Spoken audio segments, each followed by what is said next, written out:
बात ये है ना भाई, चैप्टर को गलती से हिस्ट्री में डाल दिया, साला सिविक्स का आना चाहिए, फिर हम लोग को वर्ल्ड हिस्ट्री पढ़ा, वर्ल्ड सिविक्स पढ़ाना पड़ता, इसलिए हिस्ट्री में डाल दिया है। हाँ, लिंक हिस्ट्री से है, बट इसमें कुछ हिस्ट्री वाली बात कोई नहीं, कुछ कहा मारना पड़ता, डंडा मारना पड़ता, और लीग ऑफ नेशन के पास कोई डंडे नहीं था। वो बोलता था ए बाबा हमारा बात मानी ले, बस बाकी का।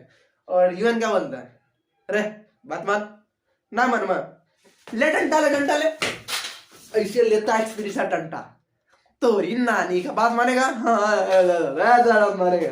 तो ये हाल है। जय हिंद फ्रेंड्स, इस वीडियो में हम लोग बात करने वाले हैं यूनाइटेड नेशन की चर्चा करेंगे, यूएन या यूएनओ, बोलो बात बराबर है। इसमें हम लोग देखेंगे जो हमारा सिलेबस है बस इतना ही है, इस चैप्टर में इतना ही है। जो हम लोग वर्ल्ड हिस्ट्री को स्टार्ट किए थे 3 वीडियो पहले पढ़ चुके हैं, फर्स्ट वर्ल्ड वार पढ़ चुके हैं, फर्स्ट चैप्टर। उसके बाद हम लोगों ने क्या पढ़ा, राइज ऑफ डिक्टेटरशिप पढ़ा। तीसरा में क्या पढ़ा, सेकेंड वर्ल्ड वार पढ़ा। उसके बाद सेकेंड वर्ल्ड वार खत्म कब हुआ आप सभी का, 2 सितंबर। कब खत्म हुआ था मेरे भाई, 2 सितंबर 1945 में आप सभी का खत्म हुआ था। ठीक है, तो खत्म हो गया। जैसे आप सभी को पता है, जब आप सभी का क्या खत्म हुआ था, फर्स्ट वर्ल्ड वार खत्म हुआ था, तो क्या स्टार्ट हुआ था, लीग ऑफ नेशन। कब हुआ था, कमेंट आप बताओगे, 1920 में हुआ था। ठीक है, जब लीग ऑफ नेशन आप सभी का स्टार्ट हुआ था, क्यों हुआ था, क्योंकि आगे कोई वार ना हो, इसीलिए हुआ था। फर्स्ट वर्ल्ड वार होने के बाद तब भी सेकेंड वर्ल्ड वार हुआ या नहीं हुआ, हुआ ना, तो इसीलिए सेकेंड वर्ल्ड वार खत्म हो गया। अब थर्ड वर्ल्ड वार ना हो, इसके लिए यूनाइटेड नेशन को बनाया गया, यूएन को बनाया गया। कब बनाया गया, 24 अक्टूबर 1945 में बनाया गया, 24 अक्टूबर 1945 में बनाया गया। आप डिफरेंसेस देखेंगे तो सितंबर अक्टूबर 2 महीने का डिफरेंसेस है। 2 महीने के अंदर में यूनाइटेड नेशन को बनाने का निर्णय लिया। ठीक है, यूएनओ बोलो, यूएन बोलो। ये कॉन्सेप्ट क्लियर हुआ कि क्यों बनाया। अब देखो सिलेबस में क्या है उसको देखते हैं। उससे पहले एक चीज इंपॉर्टेंट बता दूं, प्लीज आप वीडियो में कमेंट जरूर कीजिए और वीडियो को ज्यादा से ज्यादा अपने दोस्तों तक शेयर कीजिए। देखो भाई, शेयर करोगे हमें भी मोटिवेशन मिलेगा थोड़ा डालने का। ठीक है, बाकी आपकी मर्जी, मेरा काम है बताना, हम तो बताते रहेंगे। चलिए देखते हैं। आपको इसमें 2 चीज बस पढ़ना है। पहला कि आपको ऑब्जेक्टिव पढ़ना है। किसका ऑब्जेक्टिव, मेरा ऑब्जेक्टिव नहीं, यूएनओ का ऑब्जेक्टिव पढ़ना है। किसका ऑब्जेक्टिव पढ़ना है, यूएन का। इसके बाद composition and function, composition and function दोनों चीज पढ़ना है। किसका, जीएएससी और इंटरनेशनल कोर्ट ऑफ जस्टिस। ये क्या होता है, जीए जनरल असेंबली और सिक्योरिटी काउंसिल क्या है, मैम सब बताएंगे, भी टेंशन मतलब सब समझ जाओगे एकदम डीएनए में। बात ये है ना भाई, चैप्टर को गलती से हिस्ट्री में डाल दिया, साला सिविक्स का आना चाहिए, फिर हम लोग को वर्ल्ड हिस्ट्री पढ़ा, वर्ल्ड सिविक्स पढ़ाना पड़ता, इसलिए हिस्ट्री में डाल दिया है। हाँ, लिंक हिस्ट्री से है, बट इसमें कुछ हिस्ट्री वाली बात कोई नहीं, कुछ कहानी वानी नहीं पढ़ना है, फंक्शन पढ़ाना है, इसमें कहानियां नहीं है। ठीक है, तो देखते हैं फटाफट इसको। ठीक है, इसमें 3 चैप्टर है। पहले यूएन है, फिर एजेंसीज ऑफ यूएन है, फिर नाम है। ठीक है, नाम क्या है जब पढ़ाएंगे सीख लेना। ठीक है, तो पहले देखते हैं हम लोग ऑब्जेक्टिव यूएन का क्या है। ठीक है, इसको यूएन मतलब समझ गए, एक ऐसा ऑर्गेनाइजेशन बनाया गया, इसलिए बनाया गया कि अब आगे थर्ड वर्ल्ड वार ना हो। तो इसका हम लोग क्या पढ़ना है, ऑब्जेक्टिव पढ़ना है। इसका मोटो क्या था, इसका क्या क्या नियम कानून था। आप यदि हमसे मोहब्बत करते हो, कुछ ऑब्जेक्टिव तो होगा ना भाई, कि हम लोग शादी करेंगे, हम लोग आगे यहाँ पे घूमने जाएंगे, यहाँ पे हनीमून पे जाएंगे, ये करेंगे वो करेंगे। तो ये क्या हुआ, आगे का प्लान हुआ कि उस बेसिस पे हम लोग अभी लव कर रहे हैं, we are in the relationship. किस बेसिस पे, फ्यूचर के बेसिस पे। तो सेम वही चीज है। तो हम लोग फटाफट ऑब्जेक्टिव देखते हैं। 4 ऑब्जेक्टिव पढ़ना है आपको, पहले बता दूं, ऑब्जेक्टिव 4 पढ़ना है, फंक्शन 4 पढ़ना है, और बाकी कंपोजिशन जैसे हो जाए, कंपोजिशन का कुछ नहीं है। 4 ऑब्जेक्टिव हम लोग देखते हैं। तो पहला ऑब्जेक्टिव क्या है, to maintain the international peace and security. पहला, लास्ट में मैं जैसे ये ऑब्जेक्टिव खत्म करूंगा, लास्ट में नोट्स का फोटो डाल दूंगा। ठीक है, क्या आप उसको पढ़ सकते हो, रीड कर सकते हो। इसमें याद करने का चीज है, थोड़ा समझने का, वो समझा देता हूं। क्या है, मेंटेन करने का इंटरनेशनल पीस एंड सिक्योरिटी को, ये पहला ऑब्जेक्टिव था। दूसरा ऑब्जेक्टिव क्या है, to develop friendly relation among nation. क्या करना है, फ्रेंडली रिलेशन बनाना है सभी देशों के बीच में, ये दूसरा मोटो था इसका। तीसरा मोटो क्या था, टू अचीव इंटरनेशनल कॉपरेशन। ठीक है, ये तीसरा मोटो था। चौथा मोटो क्या था, डी आर्म्स, मतलब हम लोग कह सकते हैं, जिसे हम लोग पढ़ाते ना 3P, आप लोग जब मॉडरेट पढ़ रहे थे 3P का प्रिंसिपल लागू किया था, यहां मतलब हम लोग 3D पढ़ेंगे। ठीक है, disarms, decolonise and develops are the 3 new objective of UN. UN का ये 3 ऑब्जेक्टिव था। ठीक है, उसी में से हम लोग 4 पॉइंट जो बताए उसी में चारों डालेंगे। ठीक है, डी आर्म्स मतलब आप समझ पा रहे हैं, डिकोलोनाइज मतलब समझ पा रहे हैं, डी आर्म्स मतलब कोई भी हम लोग हथियार का यूज ना करेंगे। ठीक है, आपको जो मैंने सेकेंड वर्ल्ड वार के लास्ट में मैंने आप सभी को पढ़ाया था, कोल्ड वार में ना ही एक गोली चलाई गई थी, ना ही कोई बारूद का उपयोग किया था, कोई भी डिसआर्म था, ठीक है। और दूसरा क्या, डीकोलोनाइज मतलब होता है कोई यदि न्यू कॉलोनी बनता है, न्यू कोई कंट्री बनता है, तो उसमें हम लोग हमला नहीं करेंगे, ना ही कोई हड़पने की कोशिश करेंगे, उसे रिस्पेक्ट देंगे, उसे सब कानून समझाएंगे कैसे देश में चलना है, ठीक है। उसके बाद क्या, डेवलपमेंट करना है, ठीक है। तो आप लोग देख लो, अभी आपके स्क्रीन पे नोट्स प्रेजेंट हो रहा है, एक बार आप देख लो, ठीक है। इसको आप लोग प्लीज चारों को याद कर लो। ऑब्जेक्टिव खत्म हो गया, कुछ नहीं, बस याद करने का चीज है, ज्यादा फंडा नहीं है। यूएन का ऑब्जेक्टिव खत्म हुआ, अब तीनों को समझने का चीज है। यहां देखो आप सभी का ये क्या है, आप सभी का ऑर्गेनाइजेशन है, यूएन का ऑर्गेनाइजेशन। टोटल ये 5 ऑर्गेनाइजेशन, यूएन का टोटल कितना ऑर्गेनाइजेशन है, 5 नहीं 6 है। कितना है, 6 ऑर्गन्स है, 6 ऑर्गन्स है इसका। हम लोग के अंदर 5 सेंस ऑर्गन्स है, यूएन का 6 सेंस ऑर्गन्स है, ठीक है। एक बार देख लेना 6 या 5, हमको लग रहा है 6 है, गलत तो नहीं होगा, 6 होगा, ठीक है। अब इसमें हम लोग का सिलेबस में 3 है और 3 हम लोग को नहीं पढ़ना है, ठीक है। 3 में पहले क्या है, जीए मतलब जनरल असेंबली, दूसरा क्या है, सिक्योरिटी काउंसिल, तीसरा है आईसीजे, ठीक है, international court of justice. Clear है। अब बात रहा भैया ये सब है क्या, कैसे समझेंगे, कोई कॉन्सेप्ट इजी है? अरे मेरे भाई देखो, हर चीज का आसान तरीका होता है। जिस तरह आप लड़की को पटाने का आसान तरीका मारते हो ना, गूगल में सर्च, यूट्यूब में मारते हो, इस लड़की को हम कैसे इंप्रेस करें, ये कैसे करें, वो कैसे करें, लाख बहाना यूज करते हैं, एकदम बाल जेल वेल मंगवाएंगे, स्टाइल मार के जाएंगे, पटने वाली नहीं है। पर हम जो पटा देंगे ना, यहाँ पे पटने वाला है। देख मैं पटा देती हूँ, तुम्हारे दिमाग में पड़ जाएगा। आप लोगों को याद होगा कि आप लोगों ने सिविक्स पढ़ा होगा, इंडियन सिविक्स, ठीक है, जिसको हम लोग इंडियन पॉलिटी कहते हैं, ठीक है। उसमें आप लोगों ने 3 चीज पढ़ा होगा, ठीक है। इंडियन सिविक्स में 3 चीज पढ़ा होगा। पहला पढ़ा होगा लेजिस्लेटिव, दूसरा आप लोगों ने पढ़ा होगा एक्सिक्यूटिव, तीसरा पढ़ा होगा जुडिशरी। पढ़ा है ना? हाँ जी, वही चीज है ये।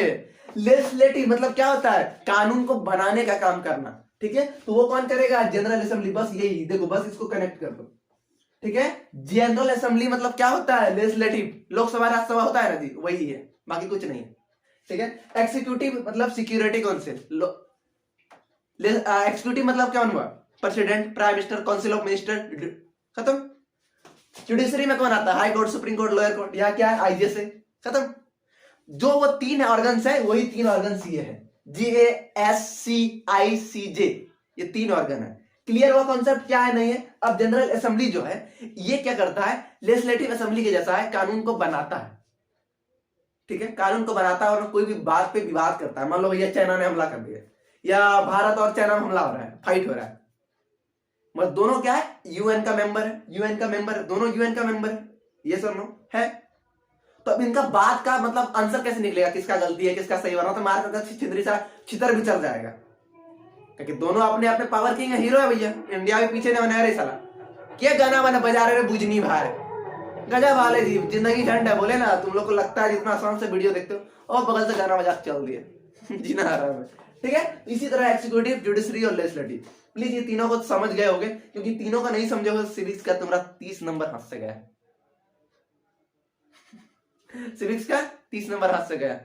बोलोगे 30 कैसे, अरे भैया ऑब्जेक्टिव मिलाकर 30 हो जाता है, ठीक है। तो ये चीज आपको समझ में यहाँ क्लियर आया, कोई डाउट नहीं होना चाहिए, वही चीज है। अब इसका क्या पढ़ना है हम लोग को, कॉम्पोजिशन पढ़ना है कि ये बना कैसे, और दूसरा चीज इसका फंक्शन पढ़ना है। बहुत छोटा चैप्टर है, फटाफट खत्म करते हैं, ठीक है। पहले फटाफट इसको देखते हैं, जनरल असेंबली को देखते हैं, ठीक है। जनरल असेंबली का पहले हम लोग कॉम्पोजिशन देखते हैं। कॉम्पोजिशन कैसे है कि जो भी मेंबर होगा, all members of UN are members of general assembly, जितने भी मेंबर हैं वो सारे, जितने भी मेंबर यूएन के हैं वो सारे मेंबर कहां के होंगे, जनरल असेंबली के होंगे। क्लियर है बात, ये तो हमारे यहां भी फॉलो होता है भैया, होता है ना, जितने भी एमपी हैं सारे कहां बैठेंगे, लेजिस्लेटिव में। क्लियर है बात, लेजिस्लेटिव सॉरी हाँ लेजिस्लेटिव में। क्लियर है। पहला पॉइंट कंपोजिशन का ये है कि जितने भी मेंबर यूएन के हैं सब कहां बैठेंगे, आप सभी का जनरल असेंबली में बैठेंगे मतलब उसका मेंबर रहेंगे। दूसरा क्या है, हर देश के पास एक वोट होता है, each member nation has 1 votes.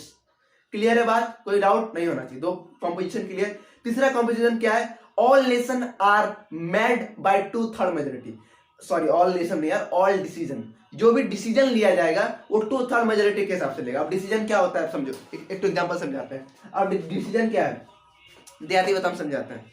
फलमा की बेटी हमारी गर्लफ्रेंड है, मान लो 2 छड़वा है, यहाँ देखो ए इधर बी, ठीक है, और ये सी नाम की गर्ल्स है, ठीक है। दो लड़का है, तीसरा एक्टर गर्ल्स है, अभी दोनों लाइक करता है, ए और बी दोनों क्या करता है, इस लड़की को पसंद करता है। तो अब करना क्या है भैया, अब ए का होगा या बी का होगा, कौन डिसाइड करेगा, कौन करेगा डिसाइड, यूएन करेगा। यूएन में कौन करेगा, जनरल असेंबली में 2/3 मेजोरिटी के साथ। यदि वहां पे टोटल 15 मेंबर है या 10 मेंबर है या 5 मेंबर है या ना 195 मेंबर है, इसमें 2/3 मेजोरिटी हो जाएगा, उसी का ये लड़की गर्लफ्रेंड बन जाएगा।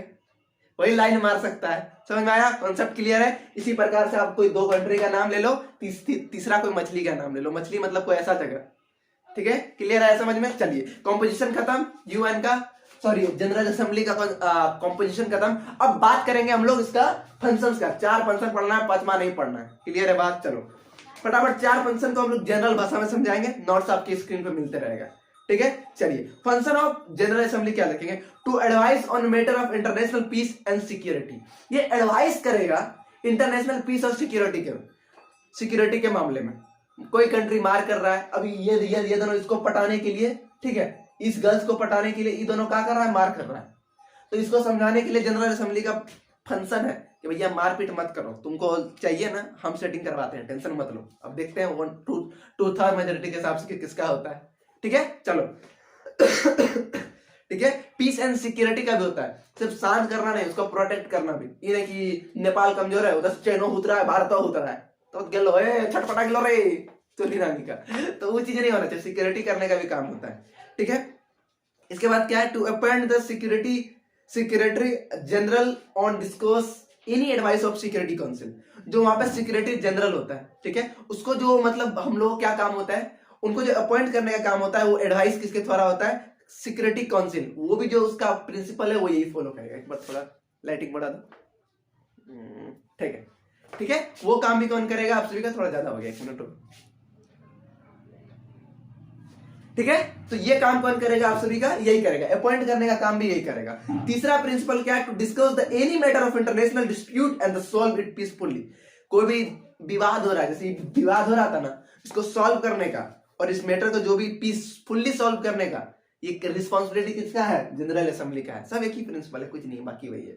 चौथा क्या है, to receive and consider the report from the all over organs. और जो आपको क्या बताया, 6 ऑर्गन्स है ना, जो 5 ऑर्गन्स का जो रिपोर्ट रखने का है, ठीक है, रिपोर्ट रखने का है और रिसीव करने का जो है, ये जनरल असेंबली में डिस्कशन होगा।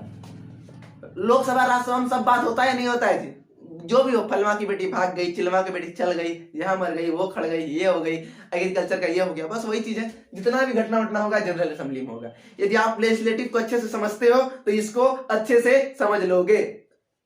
देख रहे हो ना जी, अच्छे से देखो, समझ में आ जाएगा। इसके बाद क्या है, ये हो गया आपके चारों, यहाँ पे आपका जनरल असेंबली खत्म हो गया। जनरल असेंबली खत्म हो गया, आपके स्क्रीन पे चारों फंक्शंस का स्क्रीन आ रहा है, एक बार देख लीजिए आप। इसके बाद हम लोग बात करते हैं कंपोजिशन ऑफ सिक्योरिटी काउंसिल पर चर्चा करते हैं। पहले इनका कंपोजिशन देखते हैं, फिर इनका फंक्शन देखेंगे, ठीक है। कंपोजिशन क्या है, ये एक्सिक्यूटिव बॉडी है, ठीक है, और ये क्या है, लेजिस्लेटिव बॉडी। एक्सिक्यूटिव ये है legislative body, executive body, judicial body, ठीक है। एक एक पॉइंट सबका एक एक तो हो गया याद, कोई दिक्कत नहीं है। चलो अब इसका क्या है, सिक्योरिटी काउंसिल का क्या है, एक्सिक्यूटिव बॉडी है। दूसरा चीज क्या है, ये 15 मेंबर ही कंडक्ट करता है, ठीक है, और 5 परमानेंट मेंबर, जिसको हम लोग वीटो पावर कहते हैं, ठीक है। यदि आपका सिलेबस से रिमूव कर दिया, हमारे याद रखिएगा वीटो पावर, ठीक है। वीटो पावर टोटल 5 कंट्री आता है। ये एक ऐसा पावर है जो यूएन को बर्बाद यही करता है। वीटो पावर की वजह से यूएन बर्बाद हो रहा है जी। बोलोगे क्या बात बोल रहा है गुरु, तुमको बेसिक ज्ञान हो गया है। अरे बखलवा, ये बताओ वीटो पावर मतलब समझते हो क्या होता है। मान लो कोई भी चीज में यहाँ पे सब लोग बोल दिया कि भारत सही है, सही है, चाइना बोलेगा नहीं भारत गलत है, क्या चाइना के पास क्या है, वीटो पावर है, तो क्या होगा, भारत गलत हो गया, हाँ गलत हो गया। ये बताओ चाइना इतना गलत काम कर रहा है ना, श्रीलंका का सिंदरी से बर्बाद कर दिया, किसी किसी का रोड वोड हड़प लेता है, कुछ हड़प लेता है, औकात है कुछ कर लेता है, क्या नहीं कर पाता है यूएन, क्या है कि उसके पास वीटो पावर है। 5 कंट्री के पास वीटो पावर है। कौन कौन सा कंट्री है, देखो चाइना, अमेरिका के पास, रसिया के पास, फ्रांस के पास, कितना बजे 4 बजे, रुको, चाइना, ठीक है, पहला है चाइना, बकलोलवा का नाम पहले लिख देते हैं। इसके बाद है आप सभी का अमेरिका, इसके बाद आप सभी का रसिया, चौथा नंबर पे आप सभी का फ्रांस। ये छूट कैसे गया जी, फ्रांस हो गया जी, अरे रसिया, अरे ब्रिटेन, चोट्टा का भूलिए गए हमरे, यूके रे, ये चोट्टा का नाम भूलिए गए। ये पांचों के पास क्या है, वीटो पावर है। वीटो पावर एक सबसे पावरफुल पावर है यूएन का। कोई भी चीज लागू हुआ है हमको पसंद नहीं है, पांचों को पसंद होना चाहिए। यदि पांच में एक भी लोग इनकार कर दिया तो पावर खत्म, कहानी खत्म, लूटपुट। वही वीटो पावर की वजह से ही चाइना अलबल कर रहा है, वरना छिंदरी से उल्टा पलटा कर रेल देगा भारत वाला रे, समझा, रेलाई हो जाएगा, बस यही वीटो पावर है। समझ में आया? कंपोजिशन में समझते हैं। 15 क्या है, मेंबर्स रहेगा, ठीक है, और एंड 5 परमानेंट मेंबर रहेगा, जो ये पांचों नाम आप बता दिए, ठीक है, इसी को वीटो पावर कहते हैं। 10 क्या है, नॉन परमानेंट मेंबर रहेगा, जो 2/3 मेजोरिटी के हिसाब से जनरल असेंबली में इलेक्ट होगा 2 साल के लिए। हे रे, इस साला गाना बोला मेरा दिमाग चाट दिया है, चलो जल्दी करो, ठीक है। क्या होगा, 10 नॉन परमानेंट मेंबर रहेगा जो इलेक्ट होगा 2/3 मेजोरिटी।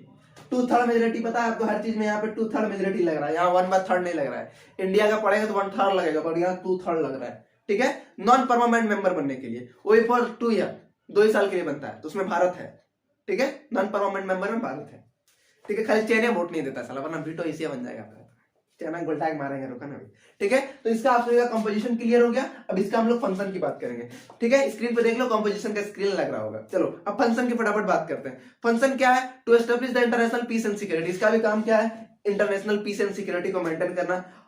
दूसरा क्या है, to investigate matter of dispute, किसी में मारपीट हो रहा है, मान लो ये दोनों छोड़ इस गर्ल्स को पटा रहा है, ठीक है, पटा रहा है, तो अब इसका अब कैसे पता चलेगा कौन असली प्यार करता है, कौन सिर्फ टाइम पास कर रहा है, कौन बीवी तक का सपना देख रहा है, कौन बच्चा तक का सपना देख रहा है, तो वो कौन करेगा, ये सिक्योरिटी काउंसिल का काम है, इन्वेस्टिगेट करना, उसमें जांच पड़ताल करना, ठीक है। तीसरा देखते हैं, to take military action against the aggression.